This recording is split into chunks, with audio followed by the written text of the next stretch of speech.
Shalom, peuple de Dieu. Shalom, famille de Dieu. Je vais tout de suite confier ce moment au Seigneur. Éternel Dieu de gloire, nous te bénissons et nous te rendons grâce pour ce temps que tu rends possible, pour ce moment que tu permets. Seigneur, que je sois effacé, que je n'existe plus et que toi tu prennes la place au nom de Jésus. Seigneur, mon objectif c'est que une vie soit impactée, c'est qu'une âme soit touchée au nom de Jésus. Amen. Shalom, shalom famille de Dieu. J'aimerais vous saluer au nom de Jésus. J'aimerais vous saluer au nom de tous les membres de ODS, l'homme de Shaddai. J'aimerais vous saluer au nom de tous ceux avec qui nous servons pour l'œuvre de Dieu. Amen. Je prie aussi que vos vies soient bénies, que tous les abonnés soient bénis, que les familles des abonnés soient bénies, que tous ceux qui suivent nos vidéos, qui prient pour nous soient bénis, que même ceux qui ne prient pas pour nous, même qui nous dénigrent, soient bénis au nom de Jésus. Et j'espère vraiment que l'œuvre de Dieu avance dans vos cœurs et que toutes ces exhortations-là que Dieu nous met à cœur, ça vous fait du bien. Bien aimés, j'aimerais aujourd'hui parler simplement de la foi. La foi vivante, on va dire. Hébreux 11, 1 nous dit, la foi est une ferme assurance des choses qu'on espère et une démonstration de celles qu'on ne voit pas. On pourrait aussi dire, croire en Dieu, c'est une façon de posséder déjà les biens qu'on espère, c'est être persuadé que les choses qu'on ne voit pas existent vraiment. Frère, on comprend alors que la foi ne concerne pas les choses observables. La foi ne concerne pas les choses visibles. La foi concerne les choses invisibles. C'est parce que la foi concerne les choses invisibles, les choses non observables, les choses qui n'existent pas encore, que la science ne peut pas soutenir la foi. Parce que la science, par principe, est fondée sur les choses qu'on peut voir, sur les choses visibles. Amen. Donc, on ne s'attend pas, nous qui croyons en Jésus, que la science soutienne notre foi. Parce que la science ne peut pas. Amen. Jacques 2, 26 nous dit que sans l'esprit, notre corps est sans vie. Notre corps est donc mort. Et de même, si elle ne produit pas d'acte, notre foi est morte. Amen. En d'autres termes, le corps sans le souffle de Dieu est mort. La foi sans la vie de Dieu, elle est morte. Jacques 2, 20 nous dit ceci. Mais veux-tu comprendre, homme vain qu'on peut encore appeler homme à la tête creuse, donc homme qui ne comprend rien, que la foi sans les œuvres est stérile. Donc la foi sans les œuvres est stérile, la foi sans les œuvres ne sert à rien. Frères et sœurs, quand on lit ces passages-là, on comprend qu'on ne peut pas appeler la foi autrement que la foi vivante. Notre foi ne peut pas être appelée autrement que la foi vivante. Donc, par définition, quand on dit que la foi est morte, c'est que ce n'est pas la foi. Amen. Quand on parle de foi, elle est forcément vivante. Donc, si nous disons que nous avons la foi, elle doit être vivante ou il ne s'agit pas de la foi, simplement. Cette foi doit être fondée sur la parole de Dieu. Cette foi doit être fondée sur l'œuvre de Christ à la croix. Et si elle est fondée sur ce que Christ a fait, elle doit produire des actes.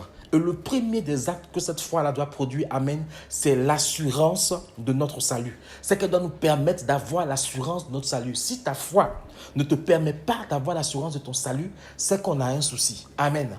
J'ai l'habitude de dire que les chrétiens même ont peur, ils paniquent à cause de la guerre en Ukraine. Et mon épouse et moi, quand on se regarde, on est serein. Pourquoi? Parce qu'on a l'assurance de notre salut. Si le monde doit être rasé, si Paris doit être rasé, si la France doit être rasée par une bombe nucléaire lancée par je ne sais quel président, nous savons que nous allons enfin prendre notre vol pour aller vers le salut. Parce que nous sommes là, Christ est mort. L'objectif, c'est quand même que nous soyons sauvés, non pas que nous vivions éternellement sur cette terre-là. Amen. En tout cas, pas sur cette terre-là qu'on connaît. L'éternité viendra après. Donc, notre foi doit nous permettre de vivre en ayant l'assurance de notre salut. Sinon, c'est compliqué. Amen. Et la Bible dit que c'est cette foi-là qui nous permet aussi d'être agréable à Dieu. La Bible dit que sans la foi, on ne peut pas être agréable. Sans la foi, on ne peut pas plaire à Dieu. En gros, quand on est enfant de Dieu, on ne peut rien faire sans la foi. C'est par la foi que j'espère que quand je vais dormir, je vais me lever le matin. C'est par la foi que j'espère que quand je vais me coucher, les anges vont camper autour de moi. C'est par la foi que j'espère que quand je suis malade, je vais guérir. Amen. Tout ce que nous, enfants de Dieu, nous vivons cela, c'est par la foi. Amen.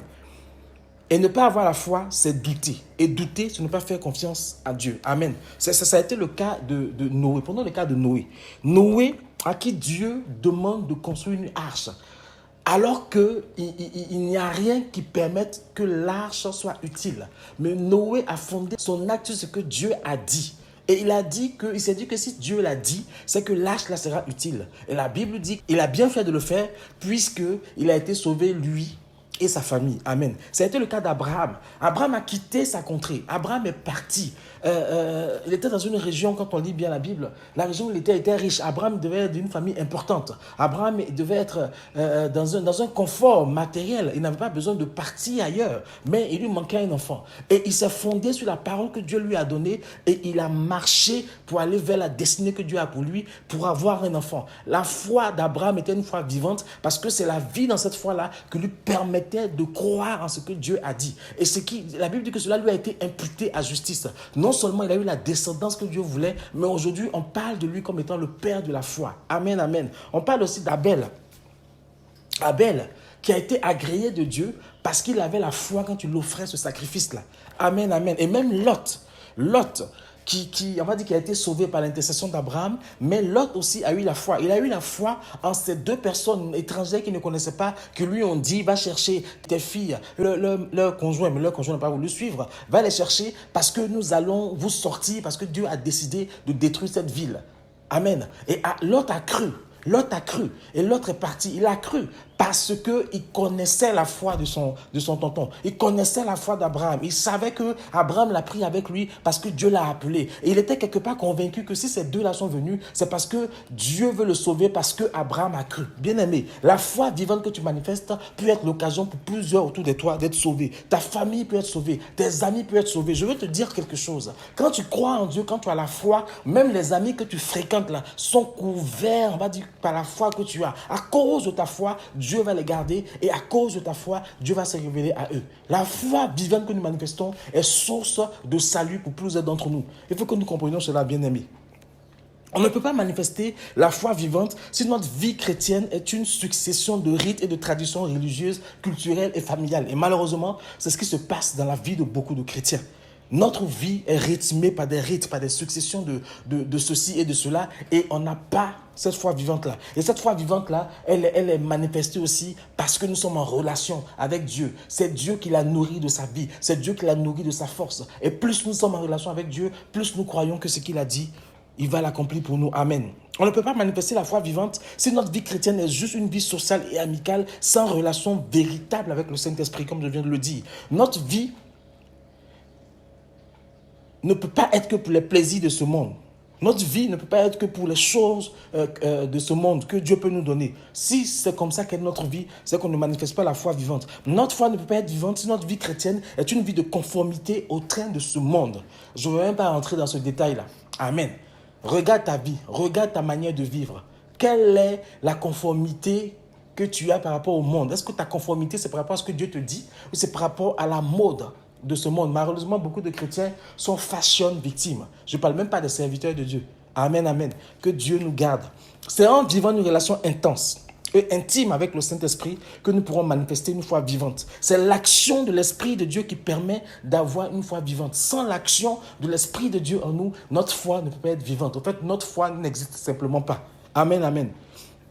On va un peu voir le processus de la foi au travers d'Ézéchiel 37, versets 4 à 7. On va un peu voir comment la foi marche, comment la foi fonctionne. Amen, amen. Ici, on voit un peu l'exemple de la foi vivante. Elle est fondée sur ce que Dieu dit, et ce que Dieu ordonne, et ce que Dieu demande de faire. La Bible dit que la foi vient de ce qu'on entend. Ce qu'on entend vient de la parole de Dieu. Donc, notre foi vient de la parole de Dieu. Tu ne peux pas avoir de foi si Dieu ne t'a pas parlé. Bien aimé, ne nous engageons pas dans des projets bizarres, dans des choses inutiles, si Dieu ne nous a pas parlé. Si notre foi n'est pas fondée sur une promesse de Dieu, sinon on sera déçu et on rendra Dieu responsable. Notre foi doit venir de ce que Dieu a dit. Notre foi doit venir de ce que Dieu ordonne. Notre foi doit venir de ce que Dieu nous demande de faire. Amen, amen. Ézéchiel aurait pu prophétiser pendant longtemps malgré son onction prophétique. Si Dieu n'avait rien pensé, rien ordonné, il ne se passerait rien. Ézéchiel 37, verset 4 à 7. Je sais qu'on connaît tout ce passage. Je ne vais pas le lire, mais allez le lire. Vous allez comprendre plus tard quand je vais lire. C'est là où Dieu dit à fils de l'homme, crois-tu que ces ossements pourront vivre? Fils de l'homme, crois-tu? Amen. Ézéchiel aurait pu prophétiser pendant longtemps. Il aurait pu prophétiser. Mais si Dieu ne va rien dire, il ne se passerait rien. Malheureusement, aujourd'hui, on a habitué aux chrétiens à avoir tout de suite ce qu'ils demandent. Parce que, comme si Dieu était une sorte de guichet automatique où, Seigneur, je veux ça et puis ça vient. Non. La foi se travaille, la foi se cultive, la foi se raffine, la foi s'affine avec la relation qu'on a avec Jésus. Amen. Dans ce passage-là, on nous parle des nerfs. Bien aimés, les nerfs ce sont ceux-là qui nous permettent de ressentir les choses sur notre corps. Amen, amen.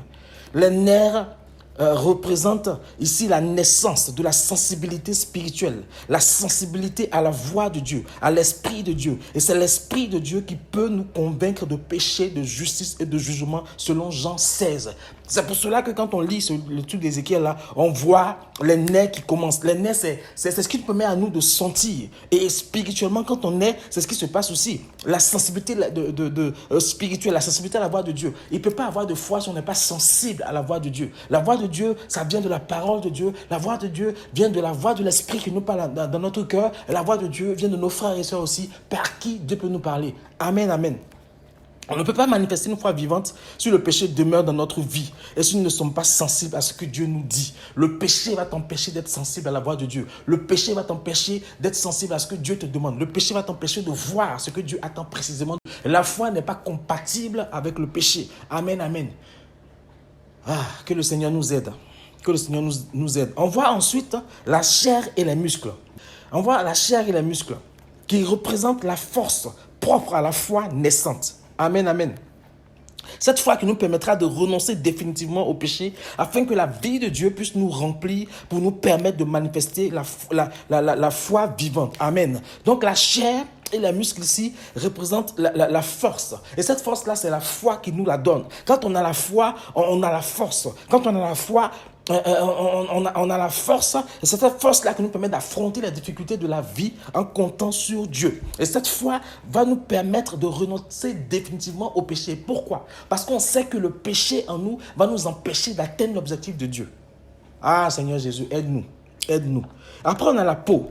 La peau, c'est la protection naturelle du corps humain. Et elle pourrait ici représenter la justice de Christ, reçue par le moyen de la foi, qui fera de nous des personnes autorisées pouvant parler de la foi en Dieu. Amen, amen. La cuirasse de justice, la peau de justice, la protection naturelle du corps humain. Parce que sans la peau, on aurait la chair qui serait à vivre. Amen. Et ça représente un peu la justice de Christ. Et là, c'est cette foi-là qui nous permet d'avoir cette justice de Dieu-là et qui nous mandate d'office pour parler de la foi en Dieu, pour parler de la vie en Dieu. Amen. Que le Seigneur nous aide. Et puis après, on a l'Esprit qui vient animer cette armée-là. La Bible dit que l'Esprit, le souffle de Dieu vient animer cette armée-là. Il vient créer cette foi vivante dans celui qui est mort au péché et qui ne vit que pour Jésus. L'Esprit de Dieu ne va pas créer en toi cette foi-là, va pas créer en toi ce souffle-là, bien-aimé, si tu ne meurs pas dans ton péché et tu ne vis pas en Jésus. Bien-aimé, il faut que tu comprennes que le péché est un obstacle, un gros obstacle à la foi. Bien-aimé, il faut que tu comprennes que le péché est un problème pour ta foi. Bien-aimé, le péché, c'est le péché sous toutes ses formes. Le petit mensonge, la petite compromission, la petite injustice.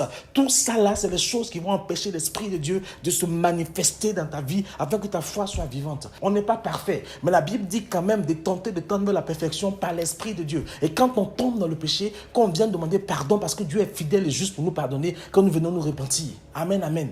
Il n'y a pas de fierté dans le péché. Amen. Toute cette partie d'Ézéchiel peut nous faire penser au texte d'Éphésiens 5, verset 14. Comme il est dit, « Ô toi dormeur, réveille-toi donc les morts, relève-toi, sur toi luira le vrai soleil, le Christ t'éclairera. » Afin que le Christ éclaire, bien-aimé, il faut que tu te relèves avec Jésus. Afin que le Christ éclaire, bien-aimé, il faut que tu te relèves avec Jésus. Amen, amen. Pour manifester la foi vivante, il faut se laisser éclairer par le Christ et Christ seul. C'est pour cela que dans toutes les prédications qu'on entend aujourd'hui, dans tous les messages qu'on entend aujourd'hui, bien-aimés, faisons attention. Faisons attention. Amen. N'accordons pas foi à tout ce qu'on entend. Je peux vous rendre des témoignages des couples, des frères qui ont été déçus parce qu'ils ont été poussés par les hommes de Dieu à aller poser des actes bizarres par la foi que Dieu n'a jamais ordonné et ils en souffrent. Des chrétiens se sont surendettés pour aller faire des crédits, pour faire des offrandes que Dieu n'a jamais validées et ils n'ont jamais eu le retour sur leur investissement en guillemets. Faisons attention, faisons attention. Amen, amen. Je vais finir avec quelques caractéristiques de la foi vivante. La foi vivante produit des enfants de Dieu qui vivent de la vie de Dieu. Vivre de la vie de Dieu, c'est important. C'est-à-dire que tu te lèves le matin et puis tu ne comptes pas sur ton travail, tu ne comptes pas sur quelqu'un, tu comptes juste sur Dieu. Vivre de la vie de Dieu, c'est te dire que le salaire que tu touches par mois, c'est Dieu qui permet que tu l'aies. Amen. Oh, Que le nom de Jésus soit béni. Pendant ce temps de confinement-là, j'ai vu grandes personnes riches aux informations autour de nous, dans l'actualité, devenir des gens qui sont inscrits au Pôle emploi. Le Pôle emploi ici en France, c'est l'agence qui te permet de vivre ta transition entre le chômage et le moment où tu trouves du travail. Ils vont t'aider, ils vont te verser une indemnité. Mais ces personnes-là ont redécouvert l'humanité parce qu'avant, ils étaient arrogants. Avant, ils étaient fiers parce qu'ils ont réussi. Ils ont compris que l'accident de la vie peut arriver à tout le monde. Bien aimé, nous, en tant qu'enfants de Dieu, pour éviter ces accidents de la vie, nous devons vivre de la vie de Dieu. Amen. La foi vivante fait de nous des pierres vivantes à l'image de Christ, selon 1 Pierre 2,4. Nous sommes des pierres vivantes. Et là où nous sommes, nous apportons la vie. Amen, amen. Que le nom de Jésus soit béni. La foi vivante est active à l'image des héros de la foi tels que Moïse et Josué. La foi vivante n'est pas placide. La foi vivante n'est pas non. Elle est active. Elle avance. La foi vivante est concurrente. Nous pousse à parler de Jésus dans toutes nos actions. Quoi que nous fassions, il faut que nous voyions Jésus.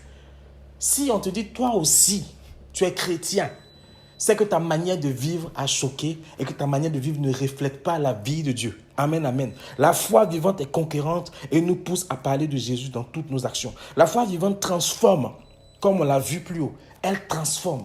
Elle transforme. Quand tu veux que quelqu'un te fasse confiance, il faut que tu sois proche de la personne. Il faut que tu sois, je ne vais pas dire ami, mais proche de la personne. Tu sois en intimité avec la personne. Il faut que tu deviennes même ami de la personne. La personne te voit chercher à lui ressembler, te voit chercher à entrer dans sa vie, c'est alors qu'elle te fait confiance. Bien aimé, c'est pareil avec la vie de Dieu. Pour que Dieu produise en nous la foi vivante, il faut qu'on soit en proximité avec lui, pour que sa vie là découle sur nous. Et plus la vie de Dieu découle sur nous, plus on devient des chrétiens qui sont vivants grâce à une foi vivante. Amen, amen. Soyons des chrétiens ayant une foi vivante. La foi vivante est indépendante des circonstances. Elle est indépendante des circonstances, la foi vivante. Bien aimé, je me rappelle, mon épouse et moi, on faisait un voyage quelque part dans un pays et on savait qu'aller dans ce pays-là était dangereux. On nous a parlé de ceci, de cela, de cela. Mais on était convaincus que quand on mettra les pieds dans ce pays-là, là où on sera, tous ces gens qui s'agitent, là, ils vont se calmer. On a fait 8 jours dans ce pays. On a fait 8 jours dans un lieu dit, pris par les esprits. Il ne s'est rien passé. Il ne s'est rien passé. Les circonstances ne nous ont pas fait peur. Parce que la foi vivante se fonde sur ce que Dieu a dit. Et Dieu nous a dit, allez-y, je serai avec vous. On est parti et puis il ne s'est rien passé. Les choses ont recommencé à se passer quand on a quitté ces lieux. La foi vivante ne tient pas compte de ce qui se passe. La foi vivante ne tient pas compte de ce qui se passe dans ta vie. On te dit que tu vas réussir, tu vas prospérer. Mais quand tu vois ta situation, tu te dis que ça ne va pas aller. Les choses sont compliquées, mais Dieu t'a dit que tu vas prospérer. Dieu t'a dit que tu vas réussir. La foi vivante se fonde sur ce que Dieu a dit et non sur ce que ses yeux voient. Alléluia. Ayons cette foi vivante. Et la foi vivante est tolérante et respecte les autres sans s'imposer aux autres. Jésus n'a pas dit allez imposer ma parole aux gens. Il dit allez faire de toutes les nations mes disciples. C'est l'Esprit de Dieu qui convainc de péché, de justice, de jugement. Nous faisons juste ce que nous avons à faire et laissons Dieu faire le reste. Que le nom de Jésus soit béni et que sa grâce soit sur nos vies et que nous soyons des chrétiens qui manifestons une foi vivante au nom de Jésus. Seigneur, merci pour ce message. Je prie que ça impacte la vie de quelqu'un au nom de Jésus. Amen, amen. Si ce message-là t'a plu, si ça t'a édifié, n'hésite pas à liker et à le partager afin d'en faire bénéficier quelqu'un d'autre autour de toi au nom de Jésus. Soyez bénis et puis on se retrouve pour une autre exhortation. Soyez bénis.